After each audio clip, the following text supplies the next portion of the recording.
For 4 days, the country was hunting the killer of a man in his 20s. The bones said so. The measurements said so. Every line of the investigation ran in that direction. There was no such man. The remains scattered along 19 miles of mountain road belonged to a 61-year-old retired hospital cleaner. And she had already been dead for 11 days. Dead since the evening her own granddaughter pulled on her coat, picked up her suitcase, and walked out the front door in her place. Help this channel grow. Like the video, leave a comment, and subscribe for more cases. This helps us a lot. Thank you. Patricia O'Connor was born in May 1956, one of 13 children in a Kilkenny family where nothing was private and nothing went to waste. She had turned 61 10 days before she died. She came up to Dublin the way thousands of women from the Midlands did, for work, for a wage, for a life that did not run on somebody else's land. She married Augustine O'Connor, a quiet man everyone called Gus, and they settled in Rathfarnham, on the southern edge of the city where the suburbs stop and the Dublin mountains begin. They had 2 children, Richard first, then Louise. For most of her adult life, Patricia cleaned wards at Beaumont Hospital on the north side of the city. It is worth sitting with what that job actually is. 12-hour shifts, bleach and floor polish, bodily fluids that belong to strangers. Corridors mopped at 4 in the morning while the machines beat behind curtains. She did it for decades, and she retired from it in 2016, 1 year, as it turned out, before the end.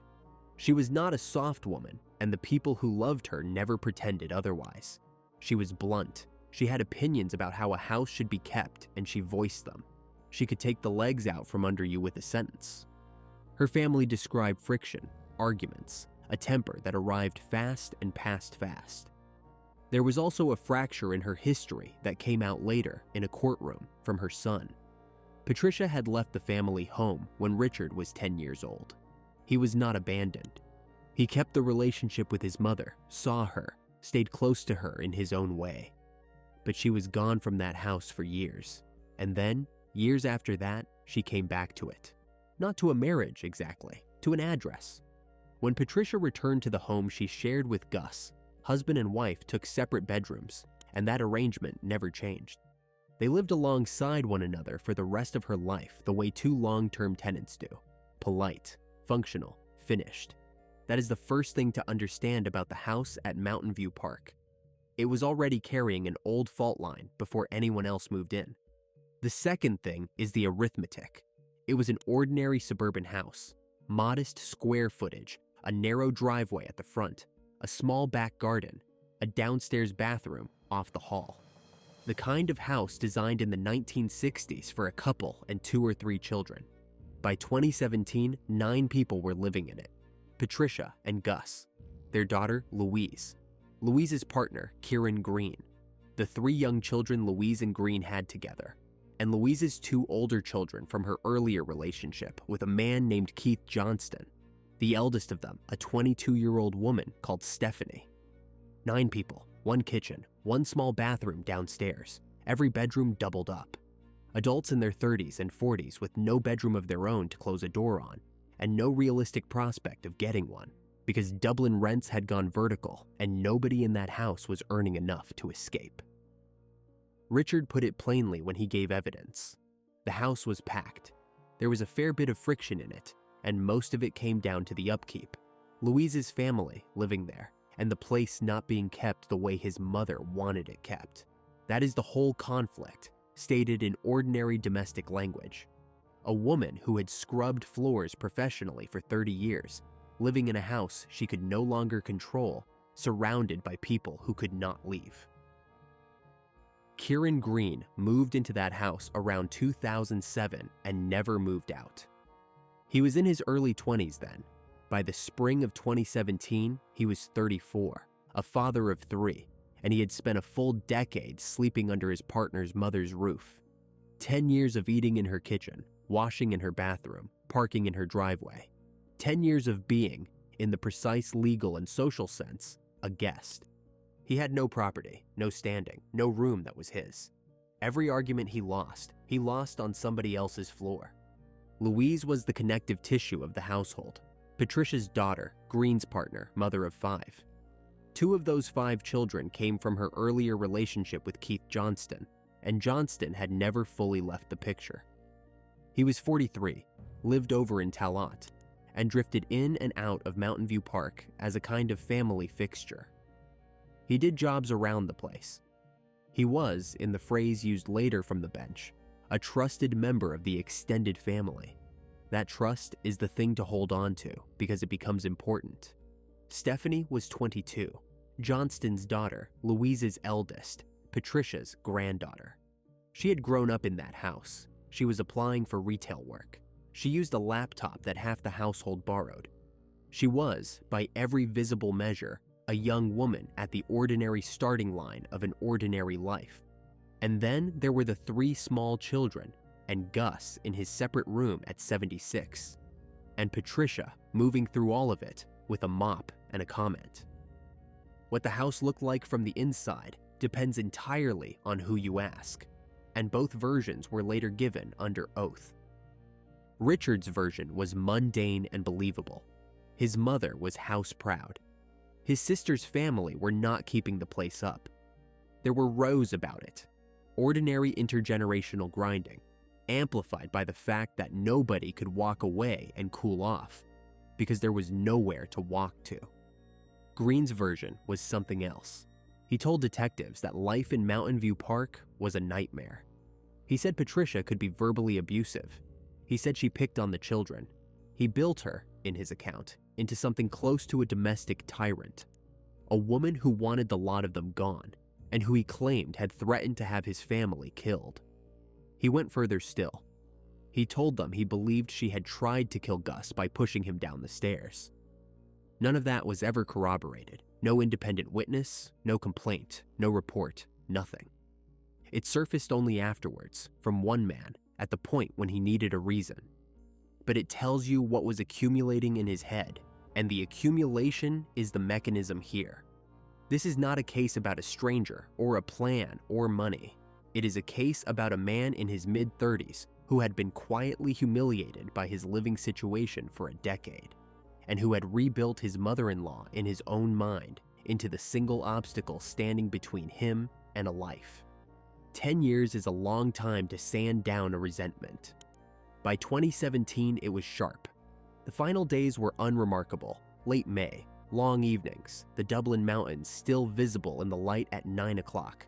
The children in and out of the back garden. The usual friction over the usual nothing. At one point, later recounted to Gardaí, a row involving the family cat. Monday, the 29th of May, 2017, was a bank holiday. The house was full all day. In the afternoon, Louise and Stephanie took some of the children out to a Tesco at Nut Grove and came back around 9. There was movement in the back garden, in and out, through the side of the house, the ordinary traffic of too many people in too little space. Earlier in that day, a security camera on the property recorded Patricia O'Connor in the front garden.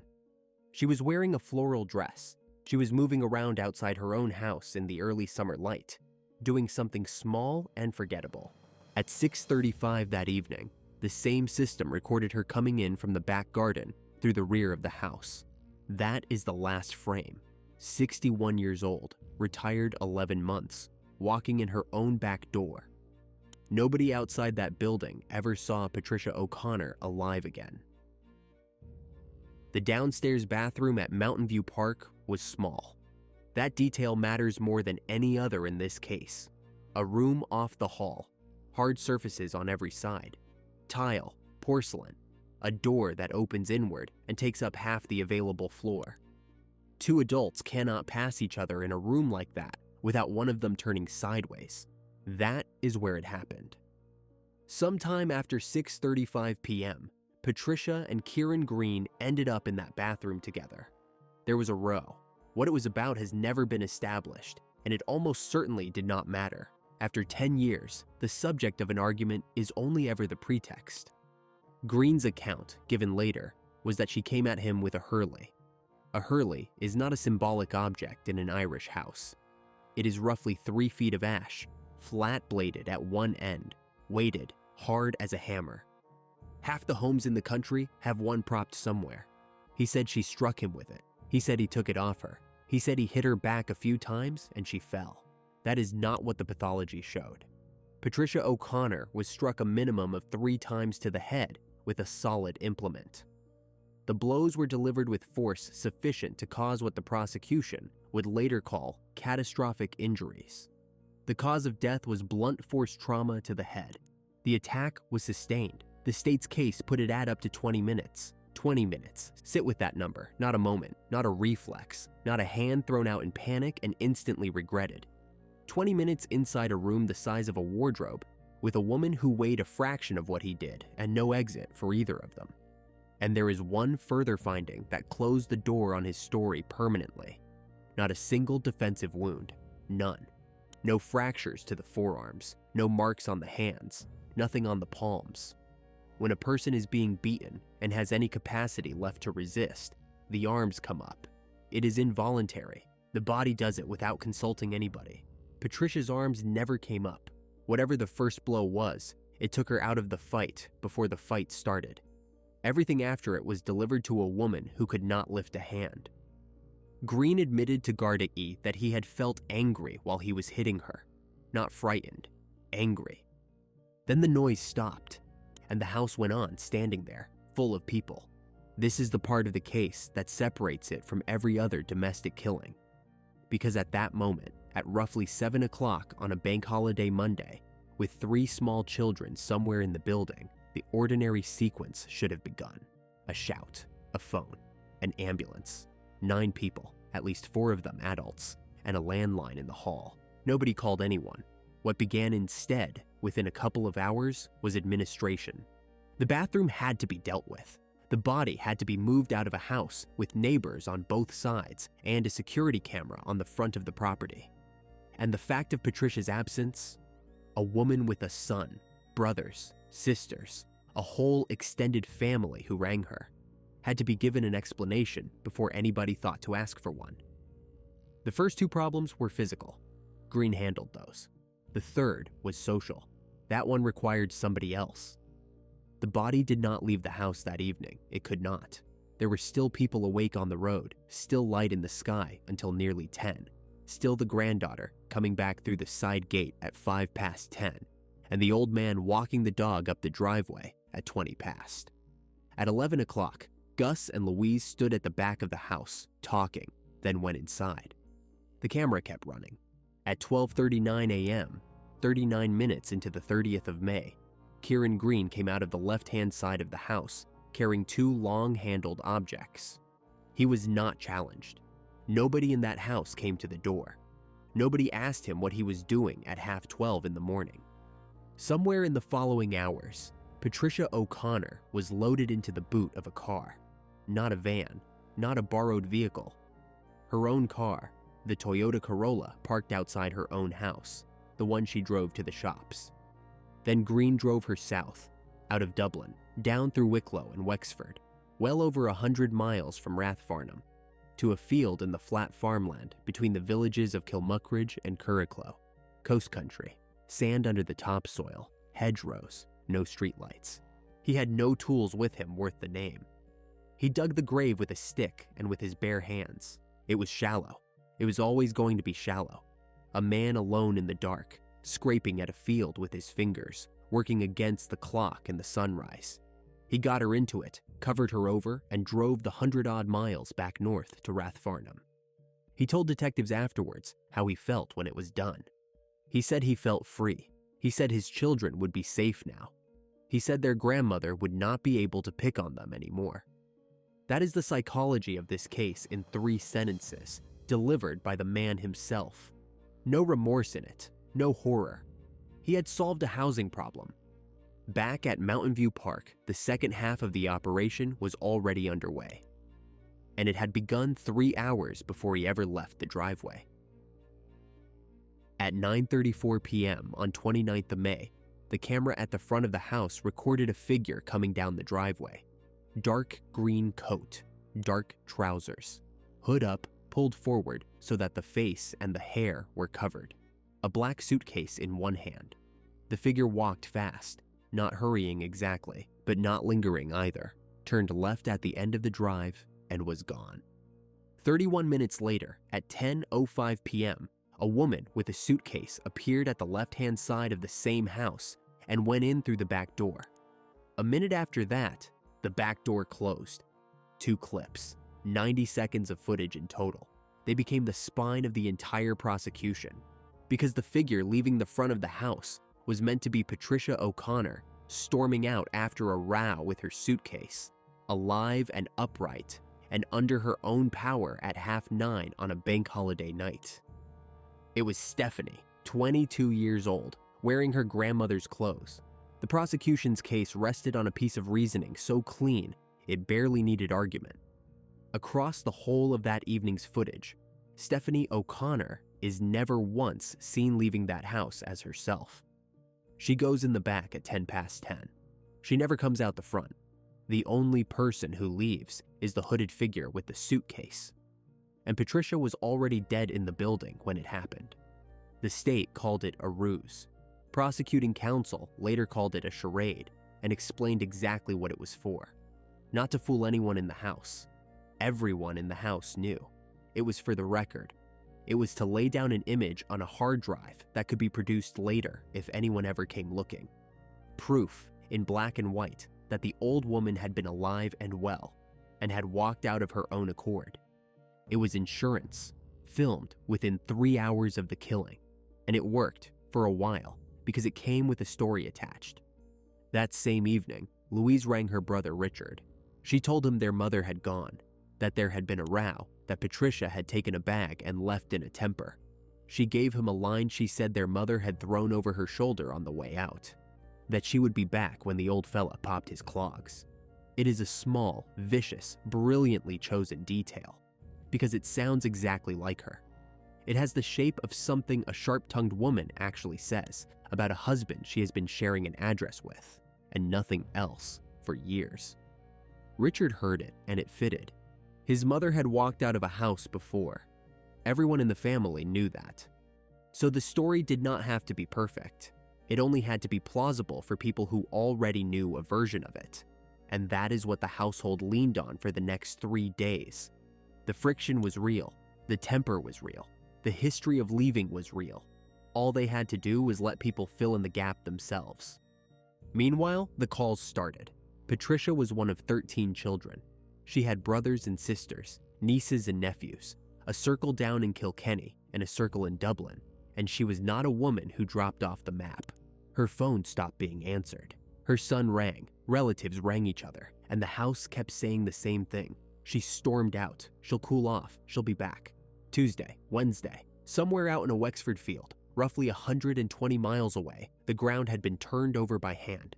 Richard was the one who pushed. He wanted his mother reported missing. His sister did not. He testified later that Louise did not want to go to the guards, and he had to press the issue. Think about the position that puts a person in. You are the only member of the immediate family who is not in on it. Every instinct you have is correct, and the people telling you to calm down, to give it a few days, to stop overreacting, are your own sister and your own father. He kept pushing, and eventually the household ran out of room to refuse. On the 1st of June 2017, 4 days after the killing, Augustin O'Connor walked into Rathfarnham Garda Station and reported his wife of many years as a missing person. He knew she was dead. He had known since the night it happened. A 76-year-old man sat across a desk from a guard, gave his wife's name, her age, her description, what she was last wearing, and let the state open a missing persons file on a woman whose body was in a hole in a field in County Wexford. The judge who sentenced him later used a word that does not appear often in Irish courtrooms. He said Gus O'Connor had behaved disgracefully. He said he had betrayed his wife. That report is the moment the cover-up stopped being panic and became something colder. Panic lasts an hour. Panic is the mess in the bathroom, the drive south, the digging with a stick. This was 4 days later in daylight, in a police station, in front of a witness, with a signature.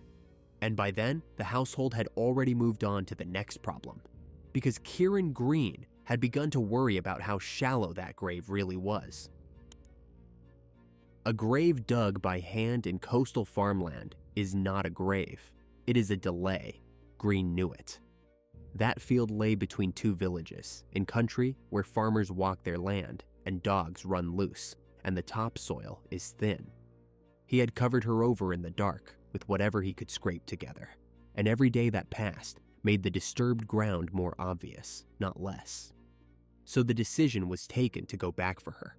But going back created a problem he had not solved the first time.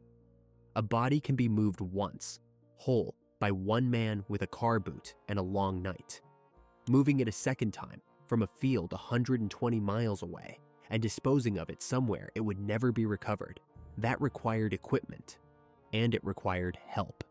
On the 5th of June, a camera in a home base at Nut Grove recorded Green walking into the store at 10 to 2 in the afternoon. 12 minutes later, he was back at Mountain View Park, walking up the driveway, followed by Keith Johnston, carrying a bucket of paint. That paint was for the bathroom. Between 31st May and 9th June, the downstairs bathroom at Mountain View Park was refurbished, stripped, worked on, redecorated. In a house where 9 people lived on top of each other, and nothing had been kept to Patricia's standards for years, one small room was suddenly given a full makeover, starting 2 days after she died, in the exact space where she died. Johnston's position, then and afterwards, was that he was a handyman doing a job for the family. He denied that the work had anything to do with concealing evidence. Then came June 9th. That afternoon, Green and Johnston went shopping together in Talat. Not one shop. 4, Woody's, Barbecue, Mr. Price, Shoe Zone. Between them, they bought hacksaws, blades, a hatchet, heavy black plastic bags, footwear. Every stop was on camera. 2 men walking the aisles of DIY chains on an ordinary Friday afternoon in South Dublin, filling a basket. No disguises, no hurry. The most banal footage imaginable, and the most damning, because when detectives later laid the receipts out beside the pathologist's report, the list read as a specification. When Gardaí put it to Johnston that Green had bought the exact tools required to dismember a body, he did not soften. He called them lying swines. He insisted he had not put 2 and 2 together. He said he had no idea what any of it was for. The jury did not believe him, and it took them more than 12 hours to say so. That same day, the 2 of them drove south to Wexford and opened the ground. What happened in that field took between 3 and 4 hours. The detail does not need to be labored, and it will not be. Patricia O'Connor was dismembered into 15 separate parts using 2 hacksaws and a hatchet in the open air, in a field, by men working in shifts against exhaustion. Her head and both of her hands were placed together into a single black plastic bag. The parts that carry identity kept separate from everything else. Green's account and Johnston's account of who actually did the cutting never matched, and they never would. Green said Johnston did it. Johnston said he was not there for any of it. Only one thing about that dispute is certain. What came out of the field was loaded into a vehicle and driven back north. Not to Dublin, though. To the mountains above it. The old military road runs from the southern edge of the city, up through the Wicklow uplands. A single-track road built 2 centuries ago to let soldiers into terrain nobody could otherwise reach. Bog on both sides. Sheep. Deep cuts of black peat water. Long, empty stretches between one bend and the next, where you can see 3 miles of nothing. Along that road, over a stretch of roughly 19 miles, the 15 parts were put out at 9 different locations. Glencree, Lough Bray, Glen Macnass Waterfall, Old Bowley near the Sally Gap. Some tossed over banks at the roadside, some into water, some onto open ground. The scattering was deliberate and it was calculated. No single find would tell anyone anything. A fragment on a mountainside in Wicklow is a fragment. It could be a decade old, it could be an animal, it could be anything. The distances between the sites were meant to guarantee that even if one turned up, it would never lead to a second. Then the tools went into the undergrowth in a park in Talat, and the clothes went into a fire, and the men went home. Back at Mountain View Park, the bathroom had fresh paint on it. The missing persons file on Patricia O'Connor sat open at Rathfarnham Station, going nowhere. A 61-year-old woman with a temper had walked out on her family. It happens. 10 days had passed since anyone outside that house had seen her. Nobody was looking in the mountains. Saturday, June 10th. Early evening, still bright, the kind of long summer light that pulls half of Dublin up into the hills. A family stopped for a picnic near the Sally Gap at a spot called Old Bowley. One of them, Christine Murphy, went over to the bank at the side of the road and came across something lying below it. She looked at it and thought it was animal remains. That reaction is not squeamishness or naivety. It is the correct instinct in that landscape. The Wicklow uplands are working sheep country. Carcasses appear at the roadside constantly. Foxes, lambs, deer, things half taken by birds. What was in that ditch did not read as human because nothing about the context suggested human. It was a torso. The same day, a few miles away at Glenmacnass Waterfall, two walkers noticed what they took to be animal organs sitting on a rock above the falls. Two separate groups of ordinary people on an ordinary Saturday, both looking directly at a murder victim and both filing it mentally under wildlife. By that night, the mountains were closed. What followed over the next 4 days was one of the largest recovery operations ever mounted in that terrain. Uniformed Gardaí, detectives, the Garda Water Unit, Defense Forces personnel. Roughly 19 miles of mountain road shut down. Divers in the peat black pools below Glenmacnass. Soldiers moving in lines through heather and bog cotton. Search teams working the Vartry River. Helicopters overhead. 15 parts came out of those hills between the 10th and the 14th of June from 9 locations spread across that 19-mile arc. And for the first several days of it, the investigation was pointed at the wrong person entirely. The early bone measurements gave a profile. Long bones, proportions, the standard forensic arithmetic that produces an estimate of height and build, and, from there, of sex and age. The answer that came back was a male, 20s. Every operational assumption flowed from that. Detectives began looking at a young man's world, the disappearances that had not been reported, the associations, the debts, the possibility that this was organized crime settling an account. Dismemberment and dispersal across mountain roads carries a very specific signature in Ireland, and it is not a domestic one. It is the signature of people who do this for a living. So the case ran in that direction. Missing young men were cross-checked. The mountains were treated as a disposal site chosen by professionals. Nobody joined it to the file sitting at Rathfarnham Station, 12 miles down the road, about a retired hospital cleaner who had stormed out with a suitcase. Why would they? Wrong sex. Wrong age by 40 years. Wrong kind of victim entirely. That is the cruelty of this stage of the investigation, and it was manufactured, not by the killers, who could not have predicted it, but by the act of dismemberment itself. Break a body into 15 pieces and scatter them over 19 miles, and the first thing you destroy is not identity. It is context. A whole person tells you who they were. A fragment tells you almost nothing, and what it does tell you may be wrong. Meanwhile, the community around those roads absorbed something it had no framework for. Wicklow trades on those mountains. Walkers, cyclists, tourists heading for Glendalough, families driving up for the view. In the second week of June, all of it stopped. Roads that carry weekend traffic all summer were manned by uniforms turning cars back. Locals watched soldiers working the ditches outside their gates. Reporters set up at the cordon lines. And down in Kilkenny, among Patricia's brothers and sisters, the news was just something on the radio. A body in the Dublin mountains. Terrible business. Some young lad, they were saying. None of them connected it to the sister who had gone quiet. Then the black plastic bag was recovered, a few miles from Glenmacnass. Inside it were a head and 2 hands. Everything reversed at once.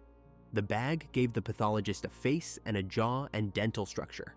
The one thing that identifies a person absolutely and immediately, without waiting weeks for DNA.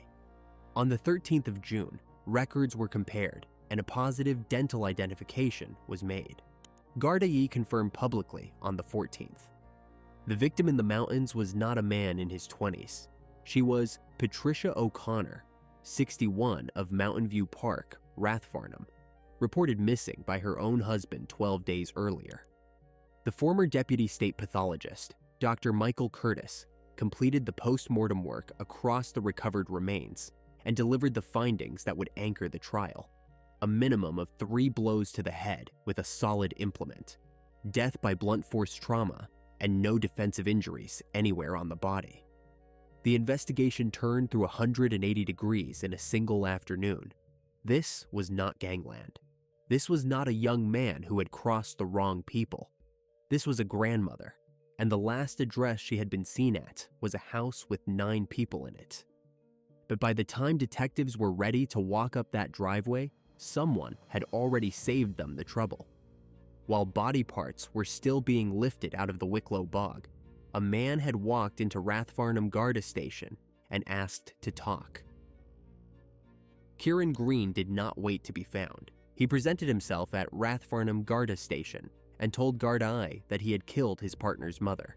He gave them the bathroom. He gave them the row. He told them Patricia had hit him with a hurley, that he had hit her back a few times, and that she had fallen. Self-defense. That was the frame from the first sentence, and he never abandoned it. Then, he offered them something no investigator turns down. He said he could show them where he had buried her. On the 13th of June, 2 detectives, David Connolly and Kieran O'Neill, drove him out of Dublin and south into Wexford. He was traveling voluntarily. He sat in the car for the better part of 2 hours, giving directions to a field between Kilmuckridge and Curracloe, while the men beside him already knew what had been coming out of the Wicklow Mountains for the previous 3 days. He brought them to a farm gate and was asked to wait there. The detectives went in and found the disturbed ground. In the shallow depression, they found brown hair. At 7:30 that evening, standing at that gate in an empty field 120 miles from his home, Kieran Green was arrested for murder. Over the interviews that followed, he laid out the version of Patricia O'Connor he had been assembling for a decade. The nightmare of that house, the verbal abuse, the threats, his belief that she had pushed Gus down the stairs, his claim that she wanted the whole lot of them dead, down to the children, and the line that told detectives everything about what they were dealing with, that after he buried her, he felt free. When he was formally charged, he was asked if he had anything to say. He said it was self-defense. That should have been the end of it. It was not, because 6 months later, he detonated his own account. In December 2017, on remand in Clover Hill Prison, Green asked to speak to Gardaí again. He had a new story. In this one, he had taken the rap. He said Patricia had attacked him with the hurley, and he had gone down.